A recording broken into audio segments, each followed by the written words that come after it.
Hello, and welcome to the Success Showcase. I'm your host, Eric Lopkin with the Modern Observer Group. And with me, as always, is Chip Janiszewski from the Happiness and Success GPS. How you doing this week, Chip? And Happy New Year. Happy New Year to you too, Eric, and happy 2024 to everybody out there doing great.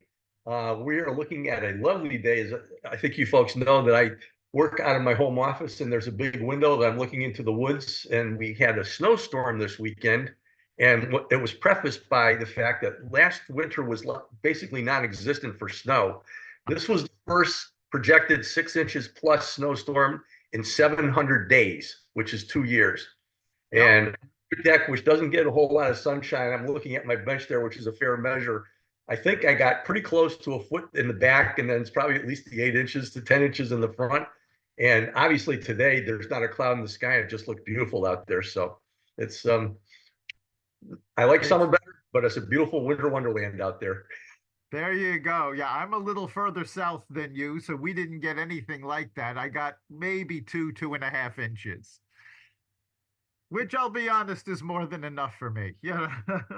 Oh yeah, no, I'm thankful for a snowplow for the driveway, but it was definitely a workout on the walks. And I do shovel my deck because I grill all year. So there you go. There you go. Yes. Nothing's going to keep us between us and our grills. Yeah. Well, yeah, as everybody knows, this is the Success Showcase. And what we do on this podcast is we talk about the tips and techniques of how you can succeed in your business, your career, and your life. And we tell stories from our guests about things they've overcome and how they've succeeded in their businesses and lives. But today we're going to take a step back a little bit and actually answer a question that I get a lot from coaching clients, which is, well, how do you define success? And we've said numerous times on this podcast that success is very individual. You need to figure out what success looks like to you. But we do in Modern Observer Group's Biznetics program have a process to help you define what success means to you. And that's what we're going to take you through today so that you get a better feel of how you can figure out what your goals should be and what you're aiming for to be successful. And it starts with defining the categories that are important to you. You know, saying you want to be a success in, everything in your life is overwhelming. So you need to break it down. What are the categories that matter to you? And some of the categories you can include are relationships, business and career, financial help, physical health, mental health, spirituality, personal growth, recreation and hobbies. And this is not a comprehensive list. You can add as many different categories or as few categories as you feel are appropriate to you. Not everybody has something that fits into every category. So again, you need to personalize it. But those are a few of the categories that you should start to look at. So Chip, I'm going to toss it out to you. What categories do you feel are important for your life? Well, first of all, before we get into this, it's a great list that you gave to everybody out there. And hopefully you're taking notes here, or you can just email Eric at the end to get that list. But the big thing is he has a list of a few different things, and a lot of people just wonder where to start. And you got to start somewhere. And so I take a look at all these different things. And this is a list of things you can look at. I call it kind of like a teaser list and so on and so forth, where you can check it off, because basically the next thing that you have there is, rank your level of satisfaction with the areas of your life that you want to work on and so on and so forth. And basically our approach and my approach definitely is the most important thing is to work towards what's your why. And my why, obviously, is to spread positivity, make people aware that positivity is a choice. And if you use that to respond to every event in your life, positive things are going to happen to you. And so taking a look at the materials that I teach, I mean, they're basically the same because that's really what the message is. And I talk about why where we're at, what reality really is, really simplifying things. But this year is 2024. And 4 years ago, we had a wild and crazy election year, and we're going into the same thing this year. And everybody has a platform. You have political platforms, Republicans, Democrats, liberals, conservatives. You have religious platforms, nationality platforms. Everybody's got their own thing. And my theme for 2024 and moving beyond, which is a platform that if you put above all others and you use that when facing people with different platforms, will work for everything, is plain and simple kindness. Kindness. What that is, it's seeing other people's point of view, where they're at, and instead of immediately jumping to criticize and to judge and complain and point out wrongs and so on and so forth, take a deep breath and see if you can collaborate. Now, how many times has the government at the last second said, okay, we'll pass this budget to get things going and so on and so forth because the gun was to their head?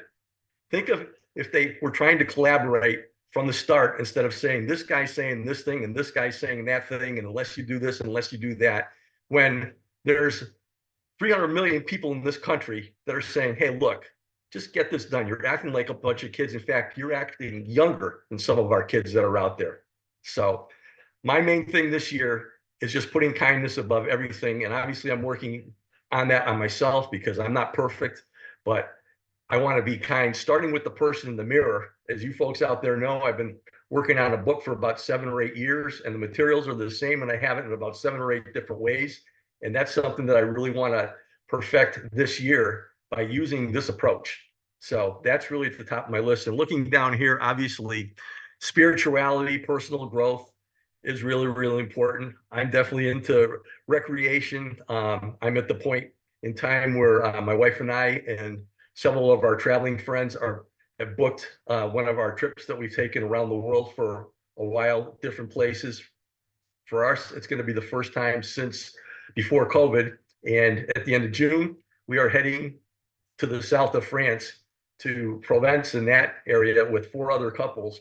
And a funny thing is, out of 3 out of the 4 couples there, and then myself, has somebody that's turning 70 this year. So this is like the senior brigade hitting the beach. We're very much looking forward to that. And that's one of the things that you should put in there. Recreation is the last thing that you talked about, but it's so, so important. That includes vacations and just planning things ahead and so on and so forth. If you always have something to look forward to, and obviously with your process says take a time out to work on yourself and to do something for yourself too and celebrate things, it's so important. So what is your why? And that personal satisfaction, I'm talking from the heart, not success and money and that kind of stuff. Obviously, that's going to come if you're doing what you love to do and you do it well. To me, that's the most important thing. So here I am just giving my whole course and getting the word out to start the year, and I'll toss it back to you. Yeah, you bring up an important point. The categories that I listed, they're not in any particular order. So for some people, personal growth and recreation may be most important. For others, relationships and physical health may be most important. They're just categories. They're not, put in any particular order of importance. The importance level is really up to you. And something that you touched on that I've come across a lot lately. Most of our listeners know that I read a lot, generally between 70 and 100 books every year. And for the last part of last year, going into this year, I did a lot of reading on spirituality, on Kabbalah, on quantum physics, on Asian philosophy. And one of the things that I found that connects all of that is the fact that we all have to treat things like they are interconnected. And where kindness tends to fall by the wayside is when you look at people and look at events and think, well, that's different. I can't identify with that. I can't agree with that. When you take the step back and think of everybody as being interconnected, no matter what their opinion is, All the events are interconnected, and you start to look for ways to raise all the boats. A rising tide raises all boats. When you look for those commonalities rather than those differences, the kindness is a lot easier. It becomes so much more natural. So that's something that people should keep in mind, especially with the kindness platform that Chip is talking about. But so getting back to how you define what your success is going to look like. Once you pick the categories that you're going to measure, well, that's the first thing is you need a baseline metric. So for each category, on a scale of 1 to 10, with 1 being not at all satisfied and 10 being extremely happy, rate your level of satisfaction in each of those categories. Now, quite frankly, if you're starting out and you're putting a 9 or a 10 in a particular category, you're already successful there. Keep doing what you're doing because obviously you're happy with that. And that is really the key, is what is making you happy. Success can really be defined by your own well-being.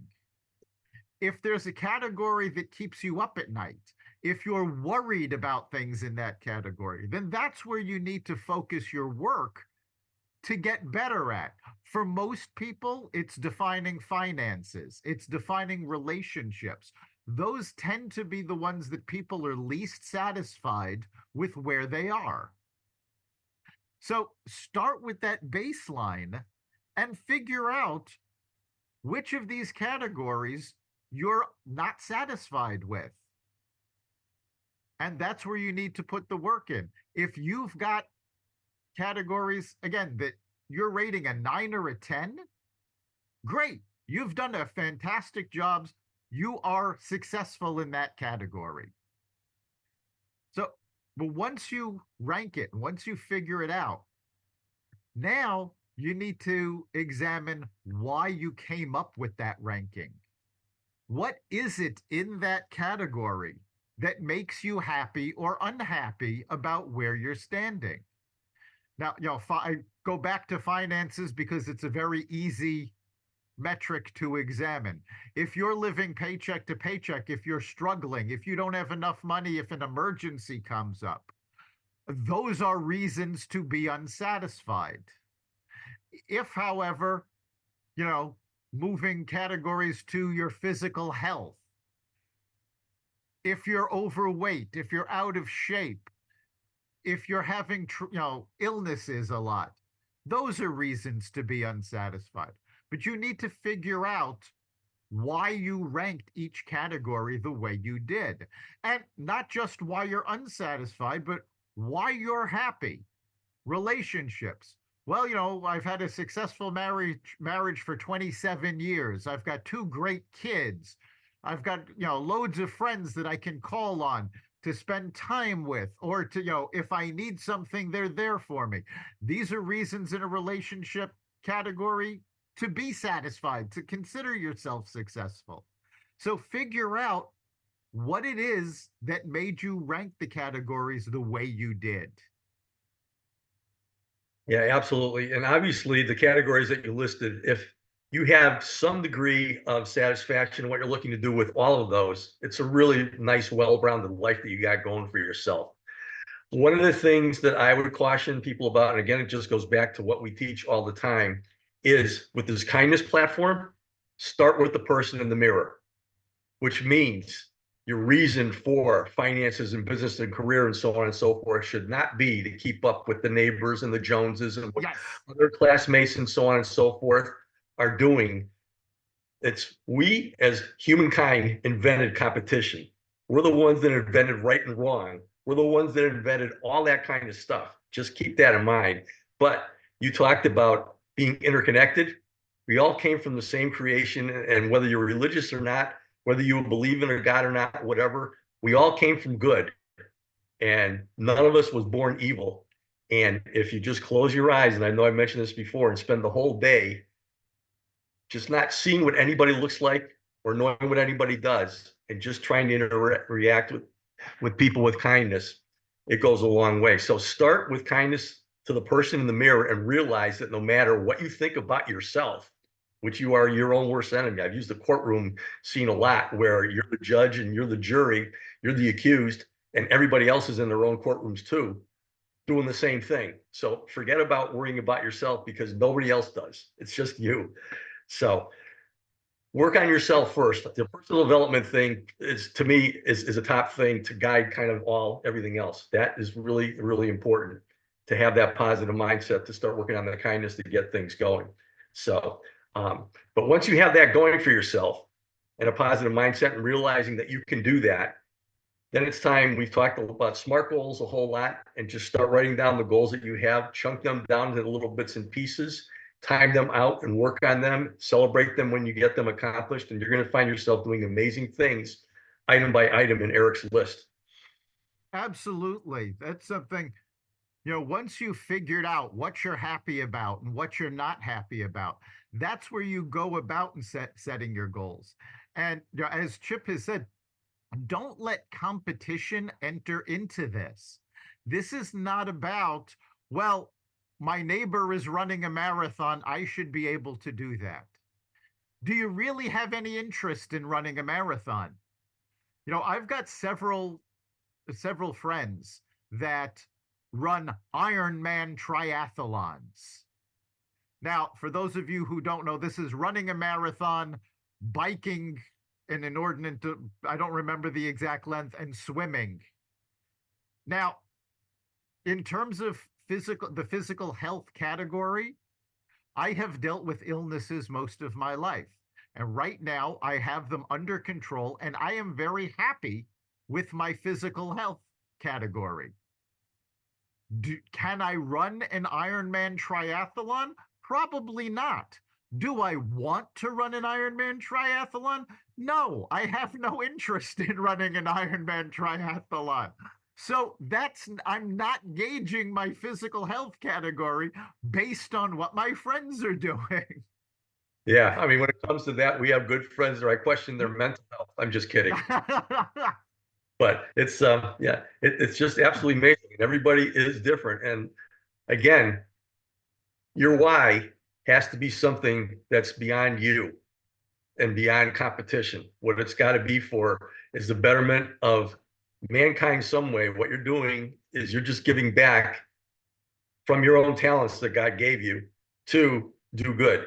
And there's a lot of different ways you can do that. It can be through your profession. It can be just through the way you work with people, act with people, and so on. It's so important. Part of kindness. We just got past the Christmas holiday, and I like the old Burl Ives song, "Have a Holly Jolly Christmas." And my favorite line is, "Say hello to friends you know and everyone you meet."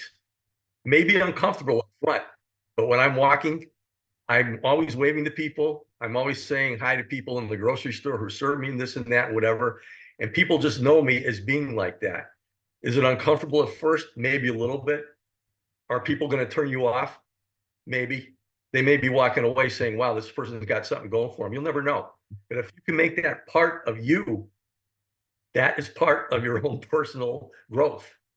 And so if you can just train yourself a little bit doing that, by the way, when you start doing that, you're going to see people reacting positively to the way that you're doing it. Your self-esteem is going to go up. And it's not because that's the way you want it to be. It's just the way things happen. Kindness begets kindness.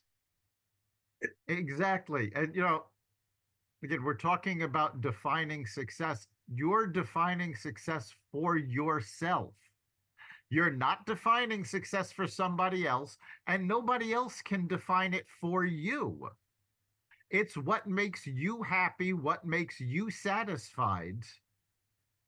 Again, that's why you need to take a look at all the different categories, figure out the different parts of your life, evaluate what you've done so far, and then set the goals to get you where you want to be. If you're ranking a category low, you need to figure out what it is that will make you rank that high. In terms of mental health, are you constantly dealing with stress? Now, mental health is a complicated category because it can affect almost every other category and vice versa. So you need to look at it and say, well, it's my stress level is way too high. I have to lower the stress level. Well, what is it that's causing that stress?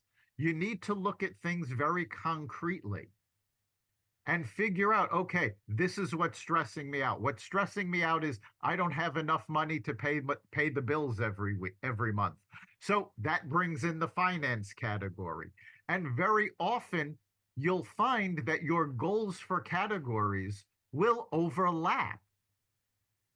Because even though we're breaking these down into categories to make it simpler to define, life is not siloed. Everything you do is going to affect everything else. If you're not happy with your physical health and you start dieting, you start putting in a workout program, and you start feeling better, you're going to notice that that is going to affect your mental health. As you get more endorphins going, as you're in better health, your stress levels will go down, your mental health will improve. That in turn can help your relationships, can help your success at work. So again, even though we're breaking them down into categories to help figure out what I need to do to be successful, your goals are going to be interconnected. The categories are all going to affect each other. Yeah, and go ahead. So that you should keep that in mind when you're putting these goals together, that they're not isolated. They're all going to help raise your rankings in the other categories as well as the one you're focusing on. Yeah, kind of the way I look at it. Now that I've looked at this list again, to me, the most important ones, which are interrelated, are relationships, because obviously nobody can do this alone. And spirituality and personal growth. Spirituality, I mean, just appreciation of yourself. I'm not talking about going to church every day or anything like that, but just spirituality and personal growth are really, really important. And then obviously physical health and mental health, they are related to that too, as is recreation. And the two that really drive those and facilitate everything else and give you the resources to do that financially are your business and career and finances. That's the way that I take a look at these things. And it's so important to be working on those two, but it's so important to have a really, really nice mix of the other 7 or 8 that you have listed there.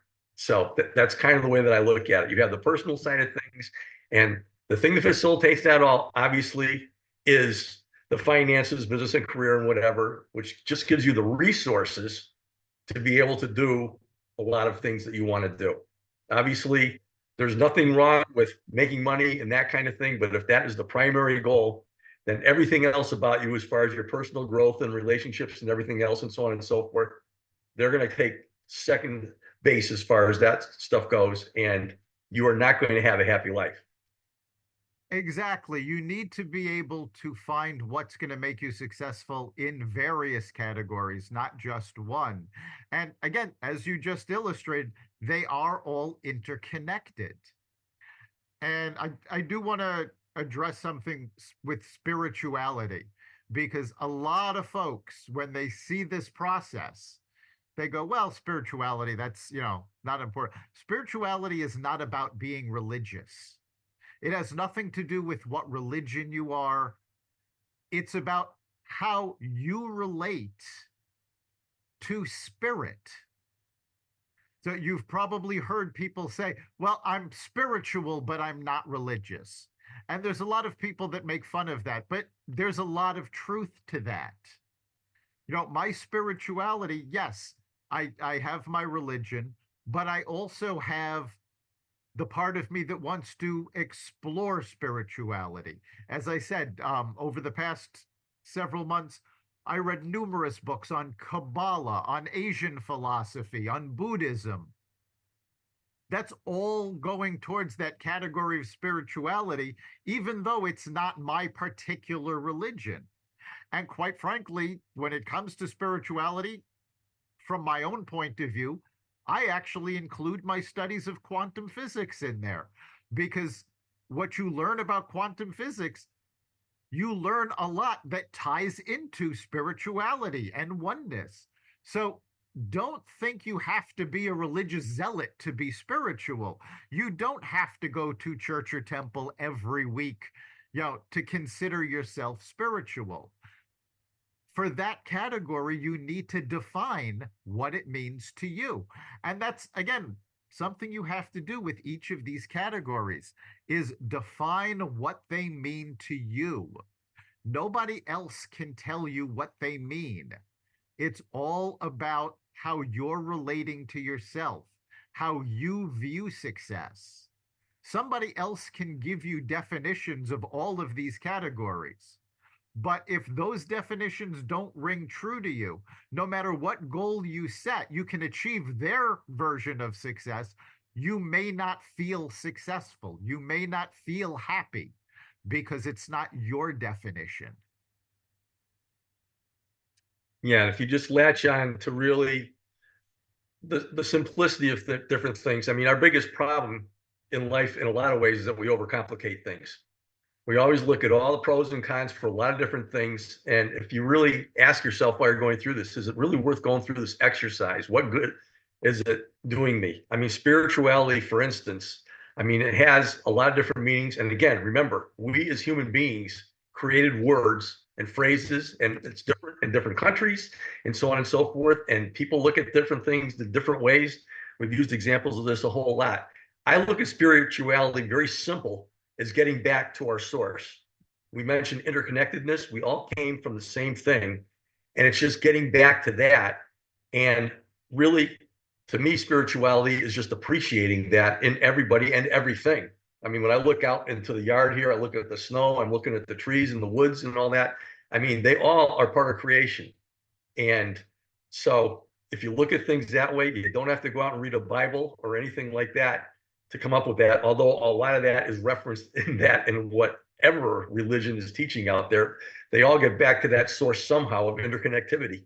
So if you look at it that way, that's the most important thing. And I do recommend if you get into some type of practice and so on and so forth, to work on that. And I'm not talking about that it has to be organized, but if you get into some type of a practice to go back to that every day, all the time, that's really where the kindness comes from. Absolutely. And, you said that, people have created words.